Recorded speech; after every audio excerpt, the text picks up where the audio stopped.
హైడ్రా తీరుపైన రైతు సంఘాలు కావచ్చు, లేకపోతే ప్రజాప్రతినిధులు కావచ్చు, అందరూ కూడా రౌండ్ టేబుల్ సమావేశం పెట్టుకోవడం జరిగింది.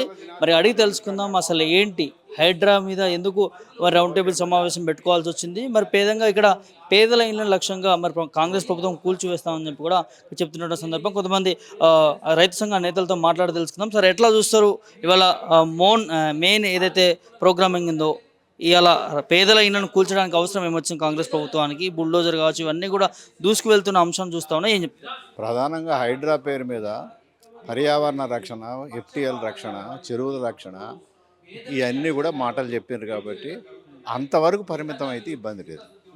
కానీ అదే సందర్భం లోపల ఈ అత్యధికంగా ఆక్రమించుకున్న వాళ్ళంతగా కూడా ధనవంతులు, కోటీశ్వర్లే. వాళ్ళ ఇళ్ళను కూలగొడితే ఇబ్బంది లేదు, ఎందుకంటే వాళ్ళకు ప్రత్యామ్నాయం ఇవ్వాల్సిన అవసరం కూడా లేదు. కానీ అత్యధిక పేదల జోలికి వస్తున్నటువంటి పరిస్థితి ఉన్నది. అందుకని పేదల ఇళ్ళు కూలగొట్టడానికి మేము వ్యతిరేకం. కాబట్టి వాళ్ళకి మేమనేది ఒకటే డిమాండు, హైదరాబాద్ పట్టణం లోపల మీరు అనుకునే దానికి ఆటంకంగా ఉన్నటువంటి పర్యావరణానికి, ఎఫ్టీఏలకు, నాలాలకు ఎవరైతే అడ్డం ఉన్నారని చెప్పేసినారో అవన్నీ ఇండ్లు సర్వే చేయండి. ఫస్ట్ సర్వే చేసి వాటినన్నిటిని తేల్చి గవర్నమెంటు స్థలం లోపల ఇండ్లు కట్టండి. ఇండ్లు కట్టి రహదారులు ఏర్పడి అన్ని సౌకర్యాలు ఏర్పాటు చేసి మీరందరూ ఆ ఇంట్లోకి పోండి. మీరు అప్పుడు అవన్నీ మొత్తం చేయొచ్చు. కానీ ధనవంతులు ఎవడు ఆక్రమించినా వాడి సర్వే చేస్తే నీకు తెలుసు కదా అందరికీ. అందుకని అన్నిటి చుట్టూ, జలాశయాల చుట్టూ మొత్తంగా కూడా వాళ్ళ ఇళ్ళే ఉన్నాయి. అవన్నీ కూలగొట్టని నామినల్గా అక్కడక్కడ కూలగొట్టి ఈ పద్ధతిలో చేస్తారు తప్ప వాటిని ధ్వంసం చేయడానికి మేము వ్యతిరేకం కాదు. ధనవంతులే కానీ పేదల జోలికి రావు. పేదలకు ప్రత్యామ్నాయంగా చూపించిన వారు ఇవాళ మూసీ నది పేరిట 50,000 మందిని బజార్ పాలు చేస్తాను. అక్కడ మాత్రం మరి వాటిని అన్నింటిని గోలగొట్టి అట్నే ఉంచుతారా అని చెప్పేసి అంటే అట్లే ఉంచరు.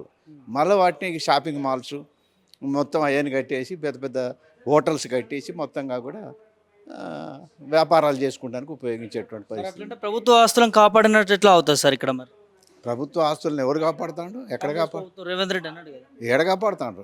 కాపాడుతానే కదా. పేదోళ్ళందరూ నిలబెట్టినాక కాపాడేముంది? పేదోళ్ళందరూ నిలబెట్టినాక ఆ భూమి ఎవరికి ఇస్తావు? దేనికోసం ఇస్తావు? అందుకని పేదోళ్ళకి ప్రత్యామ్నాయం ఇచ్చేసిన తర్వాత మాట్లాడు. అది కరెక్ట్ కాదు సార్. మరి అంటే మరి ప్రభుత్వ ఆస్తులను కూడా అక్రమంగా నిర్మించుకోవడం కూడా వృద్ధి. ఎవడైతే ముందు సర్టిఫికేట్ ఇచ్చిండో, ఎవడైతే ఇళ్ళ పట్టాలు ఇచ్చిండ్రో, ఎవడైతే ఇంటి బిల్లు తీసుకుండో, కరెంటు బిల్లు తీసుకున్నాడో వాళ్ళందరినీ శిక్షించు ఫస్ట్. ప్రభుత్వమే కదా పట్టాలు ఇచ్చింది. మరి ఆ ప్రభుత్వం ఎవరిది? అందుకని చేసిన తప్పు మీ తప్పునెట సరిదిద్దుకోవాలంటే పేదలకు ప్రత్యామ్నాయం చూసి సరిదిద్దుకోవాలి. అంతే తప్ప ఈ నీతి వాక్యాలు వద్దు. ఎట్లా చూస్తే హైడ్రా తీరుని కావచ్చు, రేవంత్ రెడ్డి తీసుకొచ్చినటువంటి అంశాలు కావచ్చు, రేవంత్ రెడ్డి కాదు, ఎల్లయ్య కాదు, పుల్లయ్య కాదు, ఎవరైనా కూడా హైడ్రా పేరు మీద ఒకటి తీసుకొచ్చి పర్యావరణాన్ని రక్షిస్తామన్నారు. ఆ పర్యావరణాన్ని ధనవంతులు ఆక్రమిస్తే తీసేయి, పేదోళ్ళు ఆక్రమిస్తే ప్రత్యామ్నాయం చూపించు. అంతే, ఇంతకు మించింది ఏమి లేదుగా. పేదోనికి ప్రత్యామ్నాయం చూపించి అది తీసేయి. అది ఇప్పటివరకు ఎట్లా చూస్తున్నారు హైడ్రా? అంటే ఇప్పటివరకు చూసిన వాటికి చూస్తే కూడా ఎక్కువ పేదల ఇళ్ళను కూల్చేసిన అంశం చూస్తాం. అవును, పేదలే కూల్చేసారు, ధనవంతులే తక్కువ ఉన్నాయి. ఇప్పుడు ఉదాహరణకు చెప్పాలని చెప్పి మహబూబ్నగర్ లోపల 25 మంది గుంటోళ్ళు ఇల్లు కూలగొడతావే ఏదో నాలాకాడడం వచ్చిందని. అదే రకంగా రామ్నగర్లో చిన్నది నాలాకాడకి గింత బిల్డింగ్ కూడా 200 మంది పోలీసు వాళ్ళు రావాలన్నా.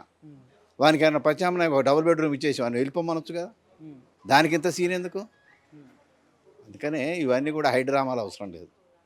హైడ్రామా అవసరం లేదు. కాబట్టి ఆ పద్ధతిలో వ్యవహరించాలి తప్ప ఇంకోటి లేదు.